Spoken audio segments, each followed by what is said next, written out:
International level पे leftist और liberals का एक ऐसा गैंग जरूर ऑपरेट करता है जो इंडिया की प्रोग्रेस नहीं देखना चाहता। उसके अपने कारण है। उसके साथ फिर सीआईए और बाकी एजेंसीज भी इन्वॉल्व हो सकती है as per their convenience and national interest of US. लेकिन जो लोग इस ग्रुप में से राहुल गांधी को सपोर्ट करना चाहते हैं वो बेसिकली उसके साथ इसलिए हैं बिकॉज कांग्रेस को वो मैनिपुलेट कर सकते हैं। अगर वो बाई एनी चांस मोदी को मैनिपुलेट कर सकते तो वो मोदी के साथ हो जाते, उनको ऐसा कोई इशू नहीं था। लेकिन मोदी की जो नेशनलिस्ट इमेज है और जो इंडिया का इंटरेस्ट टॉप मोस्ट प्रायोरिटी है उसके साथ उनके इंटरेस्ट अलाइन नहीं होते। वो राहुल गांधी के साथ ही अलाइन होते हैं। इंटरनेशनल लेवल पे तीन ट्रेड एजेंसी सबसे ज्यादा एक्टिव रहती हैं। Farmer lobby, ammunition lobby, arms ammunition की बात कर रहा हूं, और तीसरी ऑयल। इंडिया का भी इनके साथ इंटरेक्शन चलता रहता है और ये लोग लॉबिंग करते रहते हैं इंडिया में भी, पूरे वर्ल्ड ओवर यही काम है उनका, खरीदना बेचना जिससे वो प्रॉफिट कमा सके। और ज्यादातर इसमें से जो वेस्टर्न ब्लॉक की एजेंसीज हैं वो ही इन्वॉल्व हैं। तो मैं आपको एग्जांपल देना चाहूंगा ऑयल ट्रेड के बारे में। यू नो, अब जैसे ही यूक्रेन रशिया का वार शुरू हुआ, ऑयल की प्रॉब्लम हुई, इंडिया ने रशिया से खरीदना शुरू कर दिया। तो सबसे ज्यादा नुकसान किसका हुआ? ये बेसिकली ट्रेड एजेंसीज का। अगर उनके हाथ में आप बिजनेस दे देते या अपने ऑर्डर उनको प्लेस कर देते, उस हालत में जो इंटरनेशनल ऑयल प्राइस है वो किसी भी तरीके से मैनिपुलेट कर सकते थे। मोदी जी वाइज थे और उन्होंने रशिया के साथ वो एग्रीमेंट कर लिया against all the pressures from the western block. आप समझ सकते हैं हमारे यहाँ जो रेट ऑफ इन्फ्लेशन आज की डेट में कंट्रोल्ड है, महंगाई के ऊपर चेक है, क्या कारण है उसका? बिकॉज हमें सस्ता ऑयल मिल रहा है और डिसीजन किसका है? मोदी का, और वो उसकी एक स्ट्रेंथ है। अब दूसरा मैं एक आपको एग्जांपल देता हूं दूसरी ट्रेड लॉबी का, ये फार्मा। फार्मा में अगर आप देखो तो फाइजर एक स्ट्रॉन्ग प्लेयर है। आपको याद होगा जब कोविड 2 था तो उस जमाने में क्या हुआ था? सब केजरीवाल, राहुल गांधी, एक हमारे यहाँ साइंटिस्ट की एक लॉबी थी जो बिल्कुल स्ट्रांगली सजेस्ट कर रही थी कि हमें मॉडर्ना की या फाइजर की जो वैक्सीन है उसको फटाफट हमें इंपोर्ट करना चाहिए। मोदी जी ने क्या किया? भाई यानी चांस अगर हम उस जमाने में ये डिसीजन ले लेते कि हम फाइजर की जो वैक्सीन है वो इंपोर्ट कर लेते तो आपकी जो डोमेस्टिक वैक्सीन प्रोडक्शन कैपेबिलिटी है वो खत्म हो जाती। और हमारी वैक्सीन का क्या हुआ अल्टीमेटली? हमारी वैक्सीन फाइजर की या मॉडर्ना की वैक्सीन के कंपैरिजन में स्ट्रॉन्ग पाई गई। तो ये जो इंटरनेशनल ट्रेड लॉबीज होती हैं ये अपने आप में बहुत स्ट्रांग होती हैं और ये किसी भी हालत में ये नहीं चाहती कि इंडिया जैसा एक स्ट्रांग बड़ा मार्केट उनके हाथ से निकले। अब मैं तीसरी बात पे आता हूं, आर्म्स एंड एम्यूनिशन। पहले हम रशिया से लेते थे आर्म्स एम्यूनिशन, ऑलमोस्ट 50 to 60% अभी भी डिपेंडेंस उनके ऊपर है। धीरे धीरे करके आत्मनिर्भर भारत, आप हमेशा देख रहे कि आपको आर्टिकल छपे मिलेंगे कि जो इंडिया में मैन्युफैक्चर हुआ है उसकी क्वालिटी खराब है, या अगर हमने यूएसए से लिया तो कोई फ्रांस वाला बता देगा कि उसमें कुछ गड़बड़ है उनके आर्म्स एम्यूनिशन में। इस तरह की घटनाएं, दुर्घटनाएं चलती रहती हैं। आपको ऐसी भी रिपोर्ट मिल जाएंगी कि जो इंडियन स्मॉल आर्म्स हैं वो काम नहीं कर रहे, या मिसाइल काम नहीं कर रही, या ऑल दो सॉर्ट ऑफ थिंग्स। ये पब्लिसिटी कौन कराता है, कौन पैसा देता है? मैं ये नहीं कहता कि हमारा जो आर्म्स एम्यूनिशन है वो फुल प्रूफ है, बट अल्टीमेटली लड़ाई आपने किसके सहारे लड़नी है? अगर लड़नी पड़ी तो आपको सेल्फ रिलायंस के साथ ही लड़ाई लड़नी पड़ती है। अदरवाइज जैसा आपने कारगिल में देखा था कि आप दूसरों के ऊपर डिपेंडेंट थे, क्या हुआ? कोई अच्छे रिजल्ट नहीं निकले। दूसरों पे डिपेंड रहना स्पेशली लड़ाई के टाइम पे बहुत ही गलत बात है। तो मैंने आपको तीन ट्रेड लॉबीज के बारे में बताया। अब वही जो मैं बात कहता हूं ना, ये जो प्लेयर्स हैं ये लॉबीज के साथ एसोसिएटेड रहते हैं। अभी जैसे मोदी जी जा रहे हैं यूएस से समिट मीटिंग के लिए, रेस्ट एश्योर्ड के अच्छे खासे एग्रीमेंट वहां पे होने वाले हैं। कोर्स इंडिया ने क्या किया to be on the safer side, India के जितने भी एग्रीमेंट हैं वो गवर्नमेंट टू गवर्नमेंट रहते हैं जानबूझ के। उसका रीजन यही है बिकॉज मोदी जी नहीं चाहते कि यहाँ पे बोफोर्स की कहानी रिपीट हो, सिंपल स्ट्रेट फॉरवर्ड। लेकिन अगर और कोई लीडर या उनकी जगह हो, let us take it that Rahul Gandhi को सपोज आप उस पोजीशन में डाल दें, do you think he can be as strong as Modi ji? ना तो उसके नेशनलिस्ट क्रेडेंशियल्स हैं, ना कोई ऐसी स्ट्रॉन्ग कॉम्प्लेक्सिटी को समझने वाली कोई क्रेडिबिलिटी है उनकी। ये बहुत इंपॉर्टेंट पॉइंट है। और जो ये इंटरनेशनल ट्रेड लॉबीज जो राहुल गांधी के लिए पैसा लगाती हैं, खर्च करती हैं, उसका सबसे बड़ा रीजन यही है। कोई फ्री लंच नहीं कराता, सबको पैसा चाहिए। अगर राहुल गांधी की यूएस ट्रिप को कोई स्पॉन्सर कर रहा है तो वो फ्री में नहीं कर रहा है, वो इस अजम्पशन के साथ कर रहा है कि कल को राहुल अगर पावर में आ गए तो वो उससे 10 गुना या 100 गुना एडवांटेज कैसे ले सकता है, पैसा अपना कैसा निकाल सकता है। It is as simple as that. लेकिन एक दूसरा लीडर जरूर है जिसको उन्होंने एक्चुअली सपोर्ट किया एक टाइम पे, अरविंद केजरीवाल। तो जो इंटरनेशनल लेवल पे जो लेफ्टिस्ट लिबरल के ये जो गैंग है ना, यही है जो अरविंद केजरीवाल को पावर में लेके आया। और यही गैंग है जो बेसिकली राहुल गांधी के सपोर्ट में आज खड़ा है, मोदी के अगेंस्ट में।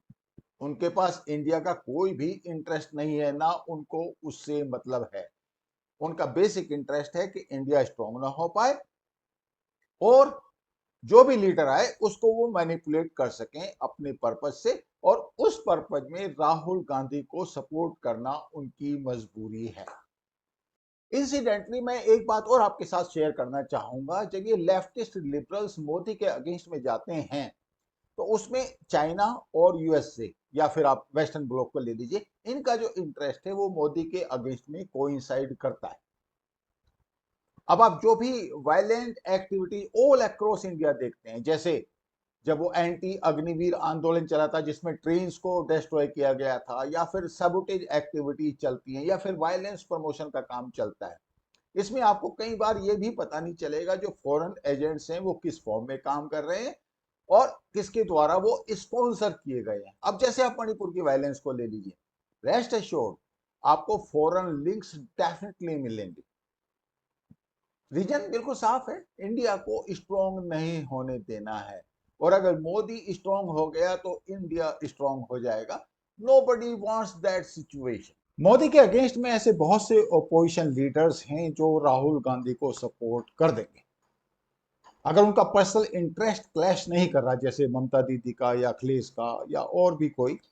अगर पर्सनल इंटरेस्ट नहीं है तो वो फिर राहुल गांधी को सपोर्ट कर देंगे। और उसका सबसे बड़ा रीजन बड़ा ऑब्वियस सा है, बिकॉज मोदी ने एक एंटी करप्शन टायरेड चलाई हुई है और उसमें अरविंद केजरीवाल से लेके ममता दीदी से लेके जितने भी ये ऑपोजिशन लीडर्स हैं सब उस ट्रैप में फंसे हुए हैं और वो इस ट्रैप से बाहर निकलना चाहते हैं। तो अगर मोदी पावर में कंटिन्यू करता है तो इन लोगों के लिए बड़ी प्रॉब्लम है। It's going to be big problem for them and that is why they are supporting Rahul Gandhi. उनको पता है कि राहुल गांधी खुद भी जमानत पे हैं नेशनल हेराल्ड केस में। It is as good as a open and shut case कि उनका कन्विक्शन हो जाएगा। जब भी वो मामला अगर टूल पकड़ेगा तो उनका कन्विक्शन हो जाएगा। They all are aware of this fact. चूंकि खुद भी कोयले की दलाली में हाथ काले हैं इन सब के, तो उनके पास एक बड़ा अच्छा सा ऑप्शन है कि राहुल गांधी को वो सपोर्ट करें। अब बात इस बात पे आती है कि जो इंटरनेशनल लॉबी है वो रीजनल लीडर्स जैसे ममता है या अखिलेश है या लालू यादव की फैमिली है, वो इनको कैसे हैंडल करना चाहती है और क्यों इनको सपोर्ट करना चाहती है। बड़ा सिंपल सा रीजन है। ये जो रीजनल लीडर्स हैं अखिलेश और ममता टाइप, ये बेसिकली काफी हद तक नेशनलिस्ट प्लेटफॉर्म से दूर हैं। तो कोई भी जो इशू होगा जैसे रिजर्वेशन के अगेंस्ट में या यूनिफॉर्म सिविल कोड के अगेंस्ट में या कोई भी ऐसा स्टेप जो गवर्नमेंट लेती है नेशनल इंटरेस्ट में, उसके अगेंस्ट में ये लोग जाएंगे। इनकी वेस्टेड इंटरेस्ट है और इनको रिसोर्सेज की जरूरत पड़ती है। वो रिसोर्सेज कौन प्रोवाइड करेगा? या तो उनकी स्टेट में लीडरशिप हो, स्टेट में गवर्नमेंट हो तो फिर वो करप्शन के थ्रू फाइनेंस अपने अरेंज कर लेते हैं। लेकिन अगर गवर्नमेंट नहीं है, फाइनेंशियल इश्यूज हैं, तो इंटरनेशनल एजेंसीज या इस तरह के जो ग्रुप हैं जो एंटी इंडिया प्लेटफॉर्म पे एक साथ खड़े हैं, वो उनको एक लिमिटेड सपोर्ट दे सकते हैं। एक और इंपॉर्टेंट फैक्टर है, और वो फैक्टर है एक्चुअली ग्लोबल लॉबिंग। अब ग्लोबल लॉबिंग में जैसे यूएसए में अगर आप जाते हैं, अभी राहुल गांधी जैसे वहां पे गए, तो आपने देखा होगा उनका जो पूरा प्रोग्राम है वो दो एजेंसीज ने, एनजीओ आप कह सकते हैं, उन्होंने स्पॉन्सर किया, इंडो अमेरिकन मुस्लिम काउंसिल और हिंदूज फॉर ह्यूमन राइट्स। अब इनकी खुद की जो फंडिंग है वो सोरोस के थ्रू आती है, या फिर आप समझ सकते हैं जैसे इंडो अमेरिकन मुस्लिम काउंसिल है तो उसकी जो फंडिंग है काफी लोग सस्पेक्ट करते हैं कि आईएसआई या पाकिस्तान से भी आती है। इस तरह की जो एजेंसीज होती हैं उनको पाकिस्तान का अच्छा खासा सपोर्ट मिलता है, आईएसआई का, और उसमें एक्चुअली का ओनली इंडियन मुस्लिम्स नहीं होते, पाकिस्तानी मुस्लिम्स भी जनरली वहां पे पार्टिसिपेट करते हैं। तो ये लोग क्या करते हैं कि जो इंडिया में जो रीजनल पॉलिटिकल लीडर्स हैं, जैसे अखिलेश है या ममता है या लालू यादव की फैमिली है या फिर स्टालिन है, जितने भी ये लीडर्स हैं इनके संपर्क में ये लोग रहते हैं, और स्टेट लेवल की जो कम्युनल पॉलिटिक्स होती है उसको ये इन्फ्लुएंस करने की चेष्टा करते हैं। अब राहुल गांधी जब अमेरिका गए तो उसमें एक बहुत बड़ा जो ऑब्जेक्टिव उनका था वो ये भी था कि इंडिया के अंदर अभी जो अगले इलेक्शंस होने हैं उसमें जो मुस्लिम्स है वो 100% उनको सपोर्ट करें। जैसे कर्नाटका में उन्होंने किया है, जैसे मुस्लिम्स ने उनको पूरा 5-6% वोट चला गया, शिफ्ट हो गया, पूरा गेम ही चेंज हो गया। अब आप देखिए जब इस तरह की जो ऑर्गेनाइजेशंस हैं राहुल गांधी को सपोर्ट करते हैं तो उनको भी अपना स्टेक्स तो प्रोटेक्ट करने ही हैं। तो राहुल गांधी का अगर आप स्टेटमेंट देखें तो उन्होंने कहा कि जो इंडियन मुस्लिम लीग है वो तो बेसिकली एक सेकुलर ऑर्गेनाइजेशन है। ये स्टेटमेंट कहाँ से आया? ये स्टेटमेंट बिकॉज उनका सपोर्ट वो ले रहे हैं, तो ये स्टेटमेंट वहां से आया। तो ओवरऑल अगर आप देखो तो आपको क्या लगता है कि राहुल गांधी का सपोर्ट कहां से आ रहा है? उसमें कहीं आपको ऐसे एलिमेंट मिलते हैं जो इंडिया को एक सुपर पावर देखना चाहते हैं, या ऐसे एलिमेंट मिलते हैं जो इंडिया को इतना स्ट्रॉन्ग देखना चाहते हैं कि अगर बाई एनी चांस उनको पाकिस्तान और चाइना दोनों के साथ कन्फ्रंटेशन में जाना पड़े तो वो स्टैंड कर पाए? It's a big question. Modi के अगेंस्ट में जो इंटरनेशनल फोर्सेज हैं उनके जो अलाइनमेंट का काम है वो बड़ा कॉम्प्लिकेटेड है। ये जो फोर्सेस अलाइन करती हैं एक दूसरे के साथ, ये फिर डिसाइड करते हैं कि जो पूरा फोकस है वो कहाँ पे रखना है, राहुल के फेवर में रखना कि केजरीवाल के फेवर में रखना, डिपेंडिंग अपॉन द सर्कमस्टांसेस। अब आप लेटेस्ट में देखिए ट्विटर के जो फॉर्मर सीईओ हैं डॉर्सी, उनका एक वीडियो अभी powerful people literally on earth coming to you and saying, demanding things of your company. And as someone with principles, how did you navigate that? India, for example, India is a country that had many requests of us around the farmers' protest, around particular journalists that were critical of the government, and it manifested in ways such as we will shut Twitter down in India, which is a very large market for us. We will raid the homes of your employees. और इसमें बिल्कुल साफ पता चलता है कि कितना alignment है, और फिर उसको प्रोपोगेट कौन करता है। जैसे ये वाला जो वीडियो है आप देखो तो राणा अयूब ने उसको प्रोपोगेट किया है ट्विटर पे। तो अब आप समझ सकते हैं कि जो राहुल गांधी का जो सपोर्ट है वो नेशनल लेवल पे या इंटरनेशनल लेवल पे उनका आपस में अलाइनमेंट और उनका फोकस, ये एक बड़ी प्लान्ड एक्टिविटी है। और इस प्लान्ड एक्टिविटी को ही अगर आप चाहें तो टूल किट का नाम दे सकते हैं।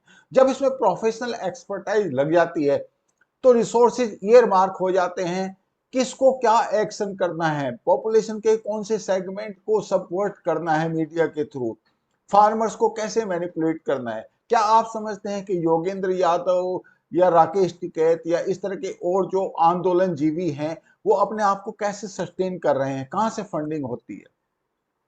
सोरोस इज वन फैक्टर, मगर सीआईए या उस तरह के जो एनजीओज हैं वो भी एक बड़ा इंपॉर्टेंट फैक्टर रहते हैं इस अलाइनमेंट को लाने के लिए। और इनका एक ऑब्जेक्टिव और बन जाता है, कई बार लोग ब्लेम करते हैं राहुल गांधी को भी कि ओवरऑल जो फॉर्मेट है, जो थिंकिंग का जो फॉर्मेट है वो कुछ इस तरीके से है कि या तो हम सत्ता में आए कि सत्ता पे हमारा अधिकार है, और अगर हम इलेक्शन नहीं जीत पाते तो ऑफ कोर्स ईवीएम को ब्लेम करना तो एक ऑप्शन बनता है, बट साइमल्टेनियसली हम अराजकता फैला देंगे, ये भी एक थ्रेट उनका रहता है एक सबटल तरीके से। आप समझ सकते हैं कि ऐसे कितने लोग हैं जो राहुल गांधी को सपोर्ट करते हैं और राहुल गांधी फोर्सेस को कैसे अलाइन करते हैं। बार बार जो वो यूएस से जाते हैं या यूके जाते हैं, कई बार ऐसा नहीं पता चलता, इनफैक्ट इंटेलिजेंस एजेंसीज को भी पता नहीं चलता कि वो कहाँ हैं। तो आप समझ सकते हैं ये जो कहाँ है का सिंड्रोम है, ये बेसिकली इस बात की तरफ इंडिकेट करता है कि कैसे वो अपनी फोर्सेस को मोदी के अगेंस्ट में अलाइन करते हैं, कहाँ से सपोर्ट लेना है हमको, कहाँ से ह्यूमन रिसोर्सेज ईयरमार्क होते हैं। I hope you are convinced that Rahul Gandhi को सपोर्ट कहां से आता है और कौन कौन उनको सपोर्ट करते हैं। एक बात और, ये इंटरनेशनल जो फोर्सेस हैं मोदी के अगेंस्ट में, ये कई बार टैक्टिकल अलाइनमेंट भी कराती हैं, उसमें भी वो एक प्रोफेशनल गाइडेंस देती हैं। जैसे फॉर एग्जांपल यूपी का सिनेरियो है, तो राहुल और अखिलेश दोनों वहां पे कॉन्टेस्ट कर रहे हैं, तो probably they will come and try to patch it up. वो बताएंगे कि हाँ they are basically professional people, ये एक्सपर्ट लोग हैं, they are highly paid professionals जो इस तरह की एक्टिविटी करते हैं। और फिर उसको मीडिया को कैसे मैनिपुलेट करना है, ट्विटर पे कैसे जाना है, फेसबुक पे क्या जाना है, कैसे फोटो दिखाने हैं, ये बहुत बड़ा गेम है। और of course naturally Modi ji के लिए काफी डिफिकल्ट एक्सरसाइज है। और नॉट ओनली राहुल गांधी, अखिलेश, लालू, मायावती या ममता बनर्जी, ये सब इस गेम में लगे हुए हैं अपने अपने सपोर्ट को मोबिलाइज करने के लिए। और टैक्टिकली कई बार ऐसे भी होता है कि ये सारे अपना सपोर्ट राहुल गांधी के पीछे लगा दें, या फिर एक बार आपको याद होगा दिल्ली में कांग्रेस ने एक्चुअली पूरा सपोर्ट आम आदमी पार्टी के पीछे लगा दिया था इलेक्शंस में। This how it goes. Hope by now you understand कि राहुल गांधी का सपोर्ट कहां से आता है। Thank you for listening. I will see you in next video. Please like, share and subscribe.